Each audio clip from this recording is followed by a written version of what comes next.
Hello, everybody. Welcome back to the Tin Man's Court channel. I'm your host, Jeffrey Tin Man Taylor. And today, I'm finishing off my Mr. Nightmare marathon for you guys. And the first video I'll be reacting to is 3 creepy disappearances you haven't heard before. So, without further ado, I'm going to turn these lights off, move the camera up here for you guys.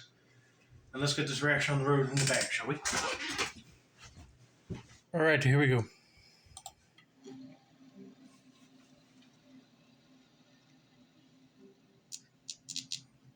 September 24th, 1971 was the last day at the time 16-year-old Kathy Marie Moulton was seen. Kathy planned to attend a dance during that night in her hometown of Portland, Maine. She asked her father to drop her off on Cumberland Avenue that evening. Kathy wanted to purchase a pair of pantyhose and some toothpaste before preparing for the dance. She stopped by a music store on Forest Avenue later in the day to visit a friend. She told her friend she would see her at the dance that evening, and then said she was going to walk home, which was about 1.5 miles away. She was last seen walking down Forest Avenue after leaving the music store, and she was seen carrying a brown leather Mexican clutch purse, which contained her house key, 2 tubes of toothpaste, and a very small amount of cash. When she didn't arrive home by dinner time, her parents knew something was wrong and reported her missing. Kathy was seen in a stolen blue Cadillac with her friend named Lester Everett, though it is possible that Kathy willingly left with him. There were reported sightings of Kathy, Lester, and another young man in a remote area of Aroostook County a few weeks after her disappearance. I knew it. She trusted somebody to give her a ride, and that person kidnapped her. Oh, yeah, that would be scary. The second young man was Ronald Reed Purley. However, Lester was eventually found alone, and he claimed to not know where Kathy was. A garage employee at Fort Fairfield in Aroostook County remembered seeing Kathy, Lester, and Ronald. They came to the garage to buy new tires for the Cadillac. The employees said Ronald appeared to be controlling Kathy's movements, even walking her to and from the bathroom with his hand on the back of her neck.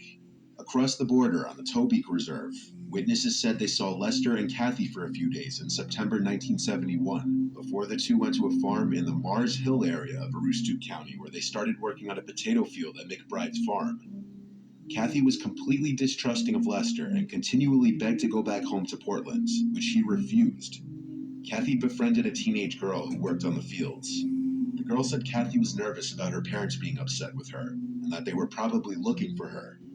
According to the girl, Kathy also cried often and seemed fearful of the other men working on the farm, and she often said she wanted to go home. Lester became tired of Kathy's constant complaining to go home, so on the evening of September 29, 1971, while the other field workers were enjoying a bonfire, Lester got behind the wheel of the stolen car with Kathy in the passenger seat. He told her that they were going for a ride. She begged him to drive her back home, but he didn't. Lester returned the next morning and said that he had dropped her off at another camp. Oh, Lord. She was taken hostage against her will to go work on a farm. But then I got a bad feeling that because of her constant crying, saying she wants to go back home, he killed her and dropped her off somewhere. But I don't want to jump into any conclusions, so let's just continue on with this case. When in reality, he had brought her back across the Canadian border to the Tobique Reserve and left her with Ronald.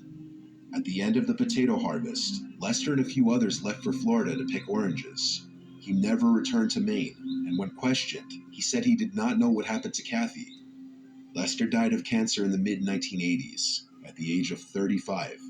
Ronald, who had served time for rape and home invasion, has long been a prime suspect in this investigation.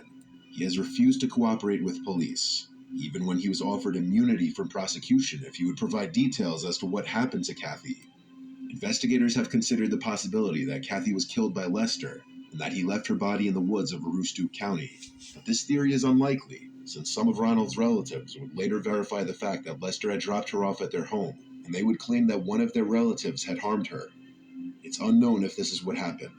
His family has refused to cooperate with police about Kathy as well. Investigators believe she died on the Tobique Reserve sometime before Thanksgiving of 1971. But they never had enough evidence to file charges against anybody, or even get warrants to search Ronald's family home. In 1983, a hunter said he came across a skeleton in the woods near Smyrna, Maine, surrounded by female clothing. Some investigators believe the remains were Kathy's. The hunter was unable to retrace his footsteps and lead police back to the site, however, and the bones were never seen again.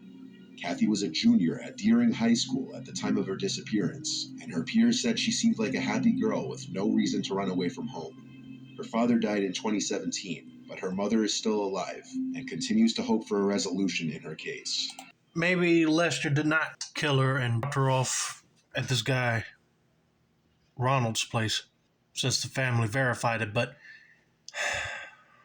if they don't want to be in trouble with the law, they need to come forward with what happened to her instead of keeping it hush hush, So if Ronald was arrested for rape and assault, I hate to imagine it, but he probably did something like that to her, and they got into a panic and hid her body in the woods somewhere after she died.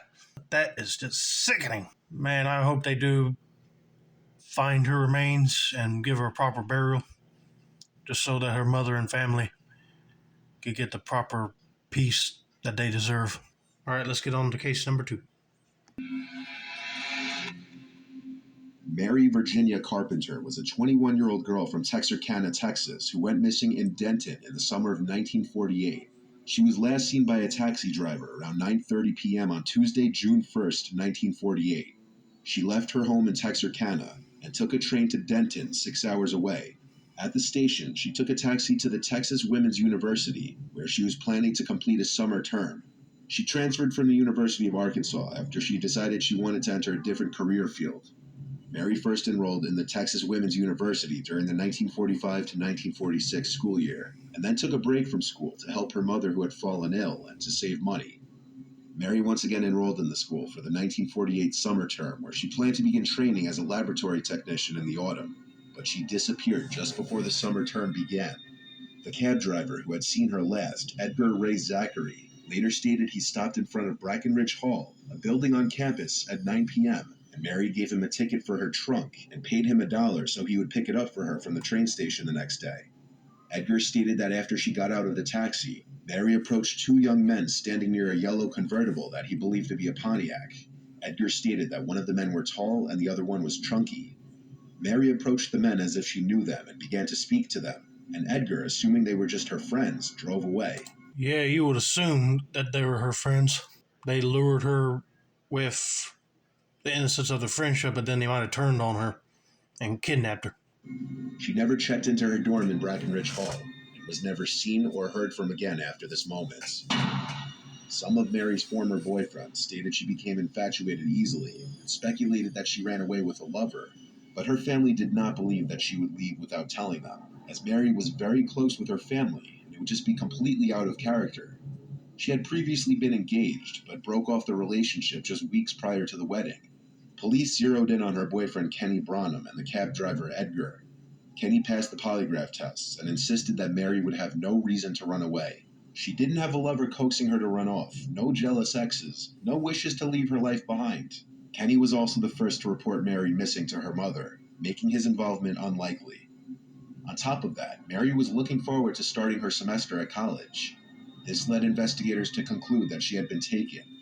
Police shifted their attention to Edgar and learned he had a record for petty crimes and a reputation for being abusive. He was charged with attempted rape in 1957, but the charge was dropped after the victim asked authorities not to prosecute. Edgar's wife stated he had been home with her from 10 p.m. onwards on the day Mary disappeared, but 10 years after her disappearance, his wife told police she lied to them, and her husband had not actually arrived home until 2 or 3 a.m. that night. Edgar died in 1984. He was never charged in connection with Mary's case, but he remains a suspect, although he did pass 2 polygraph tests in her case. In the winter and spring of 1946, 5 people were murdered in Lover's Lanes in Mary's hometown of Texarkana. Lover's Lane is a secluded area where people kiss or engage in sexual activity in their vehicles. This meant all 5 victims were young, around Mary's age. The crimes are believed to have all been committed by the same person. The murderer was never caught and became known as the Texarkana Phantom Killer. Mary was actually well acquainted with 3 of the killer's victims, creating suspicion that her case was linked with these murders, but police found no evidence to support this theory. In 1998, police received a tip that 2 men had raped and killed Mary shortly after her disappearance and buried her body in a dam at a stock tank near the Texas Women's University campus. The suspects were both deceased by this time, however. Police investigated this dam based on the information, but uncovered no evidence. Numerous leads and possible sightings of Mary have surfaced throughout the decades, but no solid evidence has been uncovered. Both of Mary's parents have passed away, and she was an only child, but her three cousins still hope to find closure in this case one day. I hope so too, because it just seems like it's a bunch of webs of theories and no solid evidence. And it's kind of crazy that after she's reported missing, there's some people that are killed in her hometown of Texarkana, probably by the same man, but they can't get no solid evidence. That's just crazy. Seems like whoever this is knows how to have solid alibis and clean up their tracks good. That's the only thing I could come up with. And I hope they do find the real killer and put him away if he's still alive today. If not, I know he'll be burning in hell for what he's done.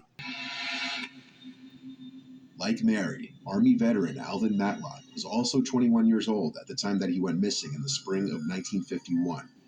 There were a lot of theories as to what happened to him, but none of them were pleasant. Alvin was last seen in Spokane, Washington, and at the time of his disappearance, he lived in a cabin on Browns Mountain in Spokane County. His little brother Clyde, who was 12 years old when Alvin disappeared, is now 83, and to this day still hopes his brother's body is found. Clyde and his wife Patricia went to the inaugural missing person event hosted by the Spokane County Medical Examiner's Office in 2016. At this event, which was held to help facilitate locating missing people, attendees could file police reports, submit DNA and dental records, and provide photographs of loved ones. Alvin had spoken to family members in March and informed them of his cabin's location. As far as his disappearance, his family first suspected something wasn't right when Alvin didn't show up to the family dinner on Thanksgiving Day, 1951. His worried mother drove to his cabin on Brown Mountain to find the cabin empty and both of his vehicles gone. The family was told by a neighbor that he had quietly packed up and gone to Alaska. Clyde and other family members believed this for a while, mostly because they wanted to. But as the years passed and there was no contact from Alvin, it became clear he was not in Alaska.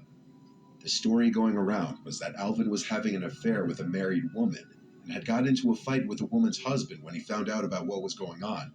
Some people believe that the woman shot Alvin during the scuffle, with reports from alleged neighbors saying they heard his cries for help and that the couple just likely let him die. There was no body ever found. Police investigated these claims, but with no body, they couldn't make any arrests. There are no records of Alvin ever having lived in Alaska. However, according to family, Alvin was a loner and a big outdoorsman, and him moving to Alaska wouldn't be that far-fetched, especially since life in Alaska wouldn't really be that far off from the lifestyle that he was living in his cabin on Browns Mountain. Still, with no records of Alvin living in Alaska, and the complete cease of contact from Alvin's end, it still just doesn't add up, and some suspicion was also placed on the neighbor, who reported that he moved to Alaska. Patricia Matlock had done some detective work of her own, trying to find new leads and track down possible witnesses, but it was all to no avail. During the missing person event back in 2016, all Clyde could do was hand over some photographs of his brother and provide his DNA, in hopes that someday his brother's remains would be found and identified. If his family said that he was a avid outdoorsman, I would have believed him moving up to Alaska, but it's just not right for him not calling his relatives, letting them know that he was doing that. So that theory is out the window. So if he was having an affair with another man's wife, I would suspect he would have got killed. Her husband probably brought a shovel and dug a big hole and threw his body in there and covered it up somewhere near the cabin area. But hopefully they do find out what happened to his body, and this case will be closed forever, and they can give him a proper burial. But anyway, I hope you guys enjoyed this video. Don't forget to like, subscribe, turn on post notifications for more Mr. Nightmare content like this. This has been another successful installment of the Tin Man's Corner channel. I'm your host, Jeffrey Tin Man Taylor. I say that's a wrap, and that's it.